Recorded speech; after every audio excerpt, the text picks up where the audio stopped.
103, perante a multidão. Aí, então, diz assim: e outros, zombando, diziam: estes estão cheios de mosto. O que é cheio de mosto? Eu estava pesquisando, mosto é jovem, novo. Então, dizia perante os apóstolos, né? Então, aliás, os discípulos, então diz assim: a lição colhida pelos discípulos de Jesus no Pentecostes, ainda um símbolo vivo para todos os aprendizes do Evangelho diante da multidão. A revelação da vida eterna continua em todas as direções.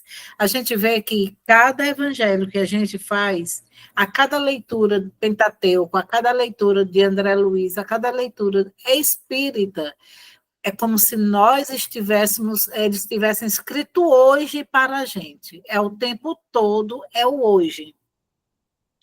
E aí diz, aquele som, como de um vento veemente e impetuoso, e aquelas línguas de fogo a que se refere a descrição apostólica, descem até hoje sobre os continuadores do Cristo entre os filhos de todas as nações. As expressões de Pentecoste dilatam-se em todos os países, embora as vibrações antagônicas das trevas. Todavia, para milhões, milhares de ouvintes e observadores, apenas funcionam alguns raros apóstolos encarregados de preservar, deixa eu abrir mais aqui, preservarem a divina luz.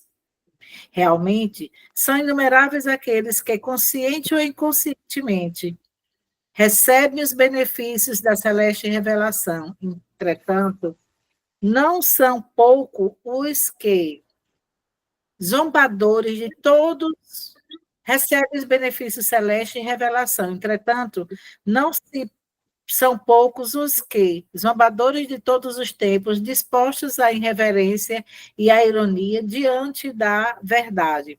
Para esse, os leais seguidores do Mestre estão embriagados e loucos. Olha só, é quando nós mesmos nos referimos, somos espíritas. Aí, porque são candomblés, são macumbeiros, começa as zombarias, começam as críticas, e é uma mistureba tão grande, mas se a gente vê, como diz a pergunta, o Espiritismo será a religião do futuro? Não, ela será o futuro de todas as religiões. Então, não há para que essa zombaria, não há para que esse deboche, né? Aí, então, diz assim: para esses, as leis seguidores do mestre são embriagados e loucos. Não compreendem a humildade que se consagra ao bem, a fraternidade que se dá às exigências descabidas e a fé que confiam sempre, não obstantes a tempestades. É indispensável não estranhar o assédio desses pobres inconscientes. Se te dispões efetivamente a servir ao Senhor da vida, cercar-te-ão o trabalho, acusando-te de bêbado, criticar-te-ão as atitudes, chamando o covarde, escutar-te-ão as palavras de amor, conservando a ironia na boca. Para eles, a tua abnegação será envelhecimento, a tua renúncia significará incapacidade, a tua fé será interpretada à conta de loucura. Não hesites, porém, olha aí o conselho que Emmanuel no final nos dá diante de tantas críticas, de tantas zombarias. Não hesitem, porém, no espírito de serviço, permanece como os primeiros apóstolos, nas grandes praças, onde se acotovelam homens e mulheres, ignorantes e sábios, velhos e crianças. Aperfeiçoa dados, deixa eu desligar aqui o som.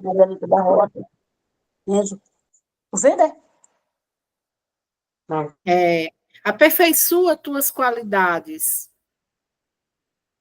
de recepção, onde estiveres, porque o Senhor te chamou para intérprete de sua voz, ainda que os maus zombem de ti. Que palavras sábias. Emmanuel, como sempre, nos dá sempre aquele puxavante de orelha. Por mais que a gente não queira, não aceite, né? Mas que a gente, então, faça como Madre Teresa de Calcutá, é o conselho, silencia. Quando a gente silencia, ou faz como Chico Xavier, dois apóstolos divinos de Jesus, enche a boca de água e engole devagarzinho. Depois tudo passa e você nem se lembra mais das críticas nem das zombarias. O importante é viver, não só existir, mas saber existir. Faça da vida a melhor vida, como todos nós temos esse leque de Pentateuco, de André Luiz e de tantos outros, façamos esse eternizar dentro de cada um de nós. Está aí a palavra para a nossa amiga Dora Alice. Um cheiro grande no coração de cada um de vocês. Muitíssimo obrigada. Neste momento, eu passo a palavra ao senhor Arlindo para que ele possa fazer a nossa oração de abertura do nosso Evangelho. Seja muito bem-vindo, meu amigo. Obrigado, Dora. Obrigado a todos por mais essa oportunidade. Boa noite mais uma vez. E hoje vamos fazer a prece em louvor do nosso amado Mestre Jesus, o bom pastor. O Senhor é meu pastor e nada me faltará. Deitar-me faz em verdes bosques, guia-me mansamente em águas tranquilas. Refrigera minha alma, guia-me pelas veredas da justiça por amor do seu nome. Ainda que eu andasse pelo vale da sombra da morte, não temeria mal algum, porque tu estás comigo. O teu bastão e o teu cajado me confortam. Preparas uma mesa perante mim na presença de meus inimigos. Unges minha cabeça com óleo, o meu cálice transborda. Certamente que a bondade e a misericórdia me seguirão todos os dias da minha vida, e habitarei na casa do Senhor por longos dias. Que assim seja. Pai amado, recebe essa humilde prece, transformando em bálsamo reparador para todos nós, encarnados e desencarnados, amigos e inimigos. Que a vossa misericórdia, a vossa luz e o vosso amor nos inspire e nos fortaleça, para que tenhamos um evangelho com muita paz, harmonia e amor nos corações de cada um. Que assim seja. Passa a palavra a você, Dora. Obrigada, senhor Arlindo. Este momento, com nossos corações elevados, eu peço a permissão do nosso Pai Celestial, nosso Mestre amado Jesus, nossa Mãe Maria Santíssima, nosso querido mentor, Dr. Bezerra de Menezes, João Cílio da Costa e toda a sua egrégora de luz, para passar a palavra à nossa querida amiga Margot, para a leitura e explanação do nosso Evangelho da noite de hoje. Seja muito bem-vinda, minha querida. Obrigada, minha querida. Boa noite a todos. Que Deus nos abençoe. Mais um evangelho nos nossos lares. E vamos a ele. Nós vamos ao Evangelho segundo o Espiritismo, capítulo 1. Não vi destruir a lei. O item 1, 9, 10 e 11. Vamos a eles.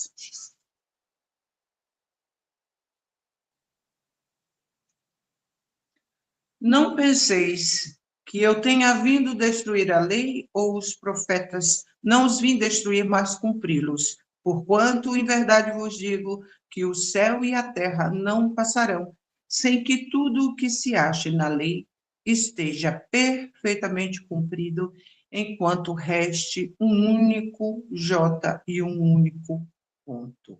Está lá em Mateus, no capítulo 5, versículo 17 e 18. Já no item 1, a gente vê aqui que Jesus não veio destruir a lei, mas dar cumprimento. E ele veio numa conexão intermediária ligando as suas palavras, a sua boa nova, com o Velho Testamento, com o Decálogo de Moisés, e nos preparando para o futuro do Consolador. Vamos ao item 9. Instruções dos Espíritos, a nova era. Deus é único e Moisés é o Espírito que ele enviou em missão para torná-lo conhecido não só dos hebreus, como também dos povos pagãos.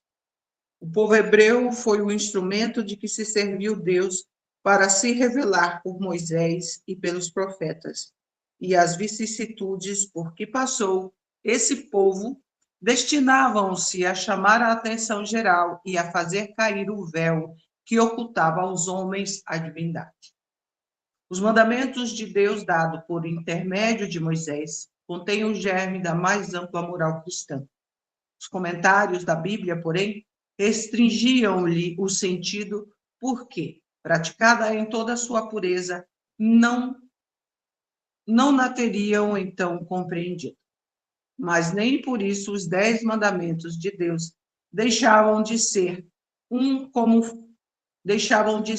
como frontispício brilhante, qual farol destinado a clarear a estrada que a humanidade tinha de percorrer. A moral que Moisés ensinou era apropriada ao estado de adiantamento em que se encontravam os povos que ela se propunha a regenerar, e estes povos, semi-selvagens quanto ao aperfeiçoamento da alma, não teriam compreendido que se pudesse adorar a Deus de outro modo, que não por meio de holocaustos, nem que se devesse perdoar a um inimigo.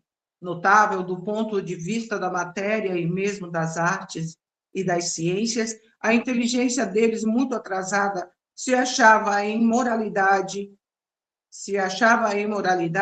e não se houvera convertido sob o império de uma religião inteiramente espiritual. Era-lhes necessária uma representação semimaterial, qual a que representava então a religião hebraica. Os holocaustos lhe falavam aos sentidos do mesmo passo que a ideia de Deus lhes falava ao espírito. O Cristo foi iniciador da mais pura, da mais sublime moral, da moral evangélico-cristã, que há de renovar o mundo, aproximar os homens e torná-los irmãos, que há de fazer brotar de todos os corações a caridade e o amor do próximo e estabelecer entre os humanos uma solidariedade comum de uma perfeita moral, enfim, que há de transformar a terra, tornando-a morada de espíritos superiores aos que hoje a habitam. É a lei do progresso, que a natureza está submetida a que se cumpre, e o espiritismo é a alavanca de que Deus se utiliza para fazer que a humanidade avance. São chegados os tempos em que se hão de desenvolver as ideias para que se realizem os progressos que estão nos desígnios de Deus. Tem elas de seguir a mesma rota que percorreram as ideias de liberdade, suas precursoras. Não se acredite, porém, que esse desenvolvimento se efetue sem lutas. Não. Aquelas ideias precisam, para atingirem a maturidade, de abalos e discussões, a fim de que atraiam a atenção das massas. Uma vez isso conseguido, a beleza e a santidade da moral tocarão os espíritos que então abraçarão uma ciência que lhes dá a chave da vida futura e descerra as portas da felicidade eterna. Moisés abriu o caminho, Jesus continuou a obra e o Espiritismo a concluirá. Um espírito israelita molhou-se, 1861. Então, nós temos aqui o primeiro momento da fixação da ideia e do Deus único neste povo que nós somos descendentes. Nós somos a descendência de Abraão. Se a gente lembrar, antes de Moisés, nós já tínhamos um Deus único, né? Abraão já trazia, por isso que é conhecido como pai. Então, Abraão já trazia essa ideia de um Deus único, de amar a um Deus único, de obedecê-lo. E passou, né, ao seu filho, que passou aos seus filhos, que Jacó passou aos seus tantos filhos, Esaú também a uma multidão de filhos que teve. E isso depois, com o povo hebreu sendo recolhido e escravizado no Egito, vem Moisés retirá-los daquele período tanta dor e de tanto sofrimento, onde eles haviam esquecido Deus. E trazê-los para um momento de 40 anos, um momento, né? Um momentinho ali, um tempo em que precisava que aquele povo fosse sacudido, retirado de suas almas 400 e tantos anos de escravidão e de uma distância do Deus. Então, eles precisavam de se purificar. E 40 anos no deserto foi o primeiro passo a ser utilizado por Moisés. Moisés está ali, traz o decálogo para aquela população que no futuro iria cultivar um Deus único, mas eram muito primitivos, eram semi-selvagens e precisava de um Deus de corrigenda, um Deus que estivesse ali no calcanhar de cada um, mostrando que estava vigiando a cada passo que seus filhos, né? Que é os seus súditos, ele como rei do universo, que cada um daqueles ser desse um passo, ele estava observando. E que seriam punidos. Era esse Deus que eles tinham naquele momento. Vamos para ao segundo momento desse evangelho, o item 10. Um dia, Deus, em sua inesgotável caridade, permitiu que o homem visse a verdade varar as trevas.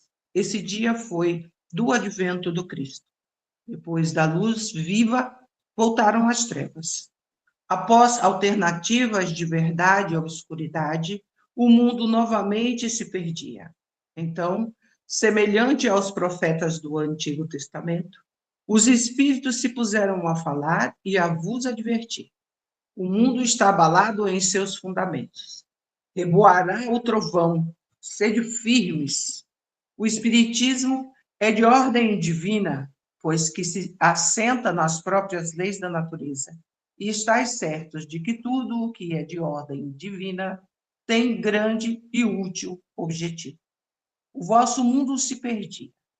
A ciência, desenvolvida às custas do que é de ordem moral, mas conduzindo-vos ao bem-estar material, redundava em proveito do espírito das trevas. Como sabeis, cristãos, o coração e o amor têm de caminhar unidos à ciência. O reino do Cristo, há passados que são 18 séculos, 21, né? E apesar do sangue de tantos mártires, ainda não veio. Cristãos, voltais para o Mestre que vos quer salvar. Tudo é fácil àquele que crê e ama. O amor o enche de inefável alegria. Sim, meus filhos, o mundo está abalado. Os bons espíritos vos dizem sobejamente: dobrai-vos a rajada que anuncia a tempestade, a fim de não serdes derribados, isto é, preparai-vos e não imiteis as virgens loucas que foram apanhadas desprevenidas à chegada do esposo. A revolução que se apresta é antes moral do que material. Os grandes espíritos mensageiros divinos sopram uma fé para que todos vós, obreiros esclarecidos e andarosos, façais ouvir a voz humilde, porquanto sois o grão de areia, mas sem grãos de areia não existiriam as montanhas. Assim, pois, que estas palavras, somos pequenos, carecem para vós de significação. A cada um a sua missão, a cada um o seu trabalho. Não constrói a formiga o edifício de sua república e imperceptíveis animáculos não elevam continentes? Começou a nova cruzada. Apóstolo da paz universal, que não de uma guerra, modernos São Bernardos, olhai e marchai para frente. A lei dos mundos é a lei do progresso. Fenelon Poitiers, 1861. Então, o espírito Fenelon nos traz aqui a ordem divina, né? Um novo momento onde a gente se encontra. Quando Jesus chega aqui, a luz se faz. Ele ilumina. Ele traz a renovação do decálogo. E ele nos mostra, resumindo todo aquele decálogo, 613 leis criadas por Moisés. Ele resume todas. E também os profetas em 2 leis. Amai a Deus sobre todas as coisas. E ao próximo, como você se ama. Façai ao outro o que você deseja que seja feito a você. Se nós seguíssemos esses 2 mandamentos, o mundo já teria passado de regeneração, a gente já estaria no mundo feliz. O problema é que nós somos recalcitrantes, buscamos ainda, não só lá no Velho Testamento, não o próprio Testamento, mas as ações daquele período selvagem. Nós ainda somos selvagens, como aquele povo hebreu que foi libertado por Moisés das mãos dos egípcios. Jesus vem num período mais a menos dos quais nós passávamos depois desse período de Moisés. Vem trazer a boa nova, vem nos ensinar a amar, a perdoar, algo que seria impossível na primeira fase dos ensinamentos de nosso Pai. Impossível o homem hebreu perdoar ao seu inimigo. Ele não perdoaria. Era lei de talião. Você roubou o meu cavalo, o seu cavalo veio para mim. Você matou o meu filho, eu vou matar o seu filho.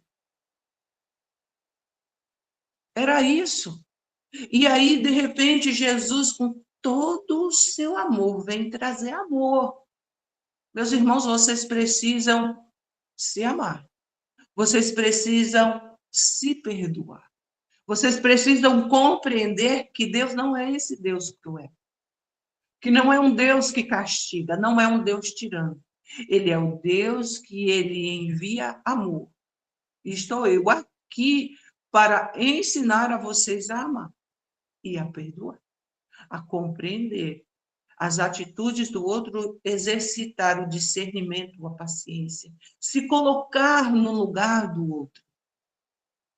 Mas esse ser que trouxe a luz para o mundo foi assassinado da forma mais vil, traiçoeira, no dinheiro, arquitetado da forma mais tirana. Mas isso estava escrito em letras garrafais, principalmente por Isaías. Mas os senhores da lei, cegos que eram, não quiseram abrir os seus olhos para enxergar. Então Jesus disse: aquieteis vossos corações, que eu pedirei ao meu Pai, e meu Pai vos enviará o Consolador. Alguns acham que Jesus vai voltar. Jesus não vai, embora que ele nunca nos deixou. Ele não vai reencarnar para passar pelas mesmas dores, porque ele sim passaria. Tem uma parte aqui que ele fala que há necessidades desses ruídos, desses rumores, dessas guerras, para que a gente possa se organizar. Então, naquele momento, tudo se abalava com as palavras de Jesus. Mas ele veio arrumar a casa. E quando a gente vai fazer uma faxina, a gente tira tudo do lugar, para depois ver onde é que se encaixa melhor. E foi isso que Jesus veio fazer. Ele veio fazer essa preparação, essa organização. E ali ele preparou e deixou os seus discípulos, que se tornaram apóstolos e que continuaram a levar adiante os seus ensinamentos. E a humanidade daquela época não perdoou. Levou um a um ao martírio.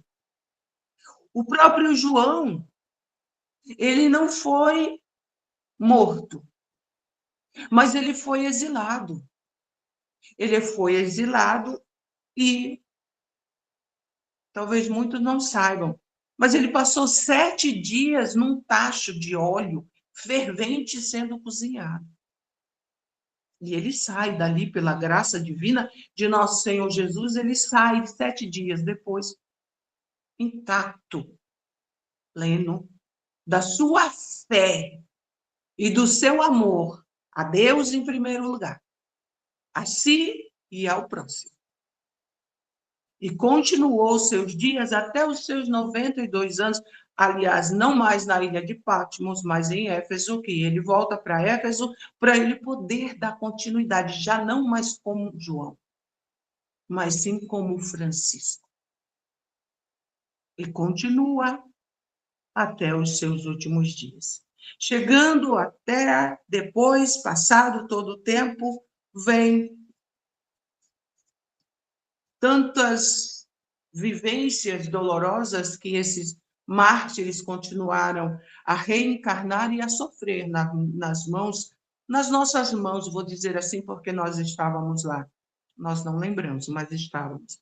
Então, nas grandes figuras, tanto Francisco de Assis, como a noite de São Bartolomeu, uma das piores atrocidades acontecida no nosso mundo. Mas tudo em nome de Deus. E além das cruzadas, nós temos todos esses processos até a chegada de Allan Kardec. Vamos, deixa eu ver a hora aqui. Vamos, então, ao...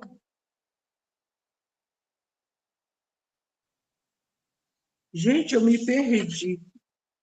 É o 11? É o 11. Obrigada. O 11. Nós vamos falar agora de uma figura magnífica dentro da nossa doutrina, né? Um dos, existem outros, mas ele é um que desponta assim maravilhosamente. Santo Agostinho. Então vamos lá. Santo Agostinho é um dos maiores vulgarizadores do espiritismo. Manifesta-se quase por toda parte. A razão disso encontramos-la na vida deste grande filósofo cristão. Pertence ele à vigorosa falange dos pais da Igreja aos quais deve a cristandade seus mais sólidos esteios. Como vários outros, foi arrancado ao paganismo, ou melhor, à impiedade mais profunda pelo fulgor da verdade. Quando entregue aos maiores excessos, sentiu em sua alma aquela singular vibração que o fez voltar a si e compreender que a felicidade estava alhures, que não nos prazeres enervantes e fugitivos, quando, afinal, no seu caminho de Damasco também lhe foi dado ouvir a santa voz a chamar-lhe: Saulo, Saulo, por que me persegues? Exclamou então: meu Deus, perdoai-me, creio, eu sou cristão.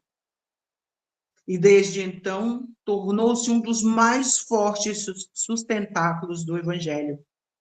Podem ler-se nas notáveis confissões que esse eminente espírito deixou as características e, ao mesmo tempo, proféticas palavras que proferiu depois da morte de Santa Mônica.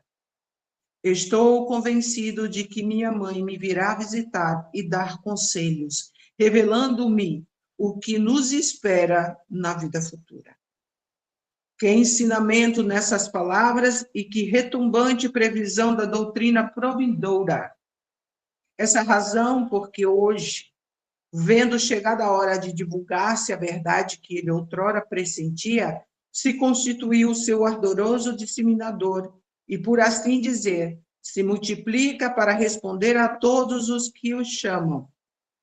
Erasto, discípulo de Paulo, Paris, 1863. Nós temos aqui, aí a gente volta lá para o século IV, onde Santo Agostinho viveu. Santo Agostinho era um cara da pá virada. A gente pode dizer que ele era da bagaceira. E ele tinha por mãe uma mãe que zelava não só do corpo, mas zelava do seu espírito, tanto que ela queria que ele fosse para o cristianismo. E ele que nada, nas noitadas, nas bebidas, nas mulheres, envolvido em tudo aquilo, casou 1, 2, 3 vezes e vivia na bagaceira. Aos poucos, depois de muitos anos, já próximo ao desencarne de Mônica, ele começa a se interessar pelos escritos, né, os evangelhos. E quando Santa Mônica desencarna, ele traz essa notável previsão, né? Profetiza que ele tem a certeza que após algum tempo sua mãe voltaria para dar notícias do mundo espiritual. Ora, mas ele não era de uma religião que não acredita que espíritos devam voltar ou que venham conversar, a gente deve lembrar o seguinte: ainda era o cristianismo primitivo, não era o cristianismo radical, né? Não havia ainda o protestantismo, mas a gente não pode misturar nem com o protestantismo e nem com o catolicismo as palavras de Santo Agostinho. Então, era uma outra igreja. Era uma igreja que ainda falava de reencarnação, era uma igreja que nasceu junto, aliás, a sua base era a Torá. A sua base é o cristianismo judaico. Então, os judeus, eles acreditam na reencarnação. E ele, como acreditava na reencarnação, passou a acreditar, porque ele era ateu e ele achava: eu vou me acabar nessa vida, porque depois daqui não tem nada. O que uma mãe conversa é bobagem. Eu não vou acreditar nessas histórias. Eu vou viver essa vida que eu tenho. Mas, com o passar do tempo, ele puxa para ele essa verdade absoluta. Porque é uma verdade absoluta a reencarnação.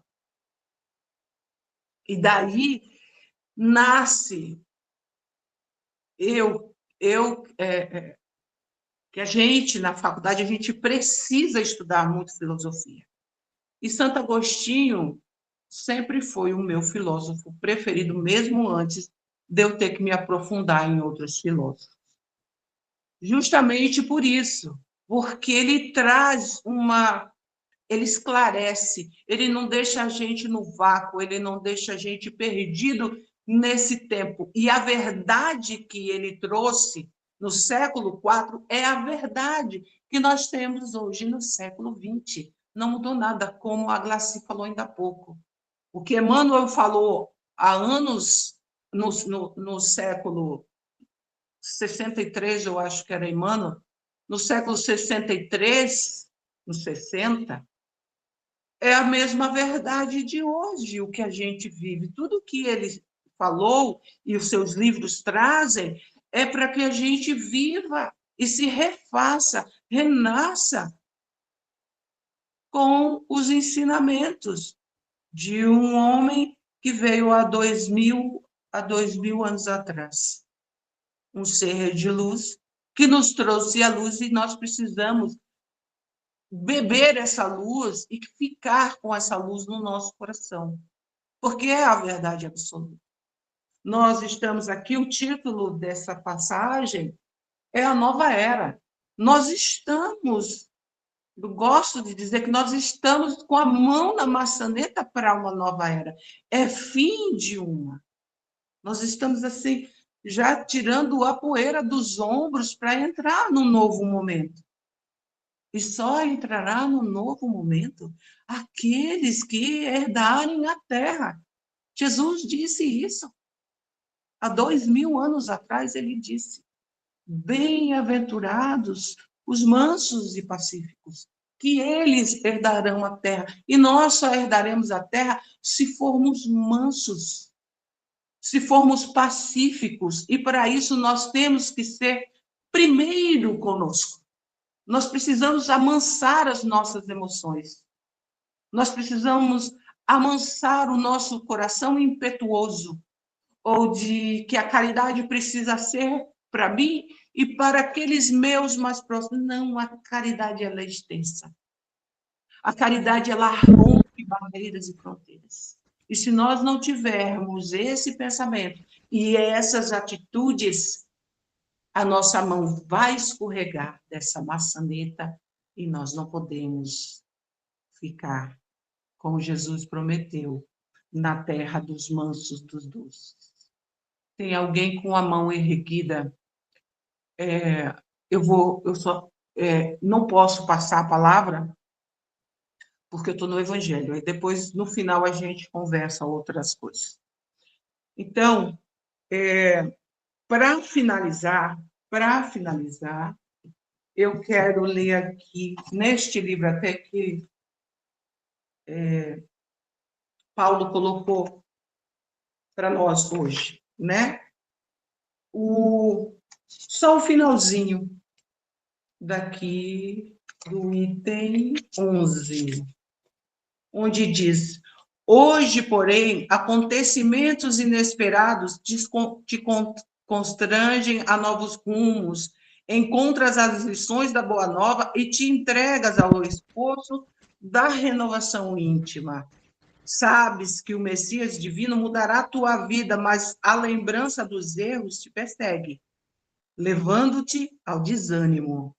Nessas horas, recorda o exemplo de Maria de Magdala, a mulher de tantos enganos que venceu a si mesma e como se deu com ela, confia e persevera, ama e serve, para que possas também um dia testemunhar a ressurreição de Jesus na própria intimidade.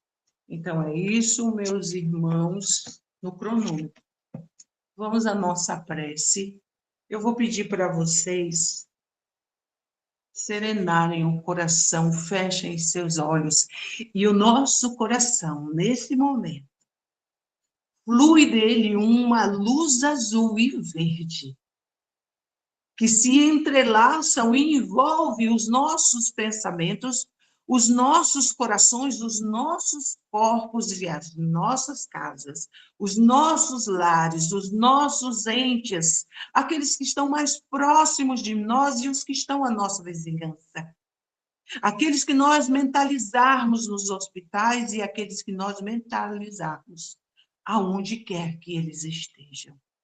E aí a gente diz assim: Pai nosso, que estás no céu, na luz dos sóis infinitos, Pai de todos os aflitos deste mundo de escarcéus.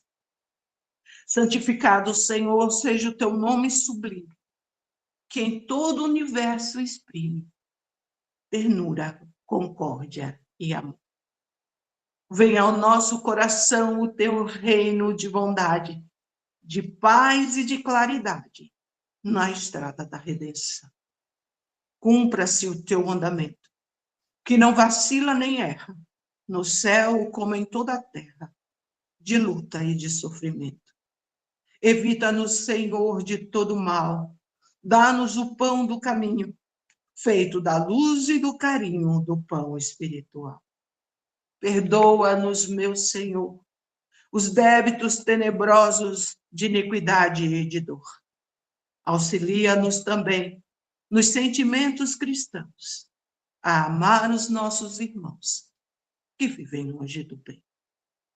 Com a proteção de Jesus, livra nossa alma do erro neste mundo de desterro diante da tua luz. Que a nossa ideal igreja seja o altar da caridade, onde se faça a vontade do vosso amor, assim seja. Que as bênçãos do divino Deus, do divino Jesus, da Santíssima Maria de Nazaré, nossa Santa Mãe. Cubra-nos com o nosso manto, a nossa noite, o nosso lar. Nos guarde, Mãe, em teu colo. Fortalece o nosso coração com o mesmo amor que tens no teu. Aumenta em nós a nossa fé e faz com que caminhemos infinitamente nos teus passos a caminhar o caminho da verdade e da vida que nos conduz a Jesus. Pois só assim é que chegaremos a ver um dia a face de nosso Pai, nosso Deus. Que assim seja. É com você, minha irmã Dora. Que Deus nos abençoe. Neste momento, eu peço a permissão do nosso Deus, nosso Criador, nosso Mestre amado Jesus, nossa Mãe Maria Santíssima, nosso mentor, doutor Bezerra de Menezes, Juncílio da Costa e toda a sua egrégora de luz, para encerrarmos o nosso Evangelho do nosso lar da noite de hoje. E amanhã temos o nosso Evangelho. Paz, amor e luz a todos, muitas bênçãos. Boa noite a cada um de vocês. Boa noite. Boa noite. Boa noite, gente. Boa noite.